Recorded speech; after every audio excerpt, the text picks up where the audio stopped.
आज हम आए हुए हैं 64 योगिनी मंदिर मितावली के एक शानदार से जगह पर, जहां हमें या आपने भी नहीं सोचा होगा कि हमारे पुराने संसद भवन का गोलाकार डिजाइन यहीं इसी जगह से आया होगा।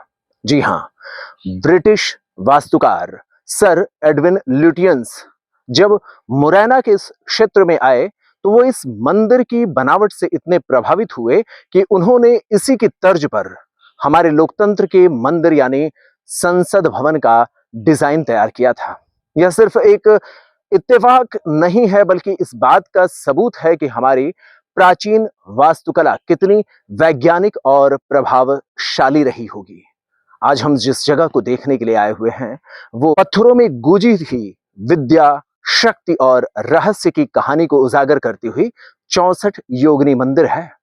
हम यहाँ पर मितावली गांव की एक चोटी ऊंची पहाड़ी पर चढ़ते हैं और फिर धीरे धीरे जैसे जैसे हम सीढ़ियों से ऊपर उठते हैं, देखते हैं चंबल के बीहड़ों में पहाड़ी पर एक गोलाकार आकार का बना हुआ मंदिर, और इसमें 100 से ज्यादा सीढ़ियां हमें चढ़नी पड़ती हैं। जैसे जैसे हम ऊपर जाते हैं हवा में एक खास खामोशी घुलने लगती है।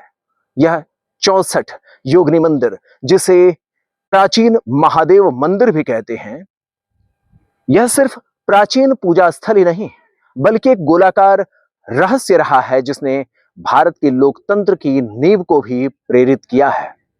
इसका निर्माण 11वीं शताब्दी में राजा देवपाल, जो कि कच्छप घात वंश के थे, उन्होंने इसका निर्माण कराया।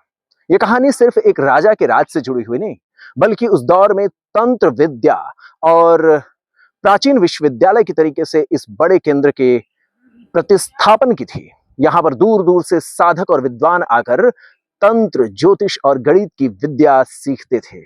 यहां पर आकाश की गतिविधियों को समझने के लिए खास बनावट बनाई गई, जिसमें 64 छोटे छोटे कमरों में शिवलिंगों को बारी बारी से हम देख सकते हैं।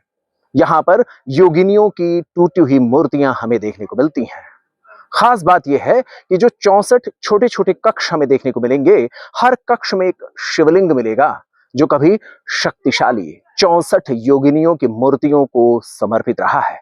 योगिनियां, जिन्हें देव दुर्गा की सहायक शक्तियां माना जाता है, अपनी रहस्यमयी और अलौकिक शक्तियों के लिए जानी जाती हैं। ये योगिनियां जिनकी पूजा की जाती थी, वे आसपास की बुरी शक्तियों से लोगों की रक्षा करती थीं।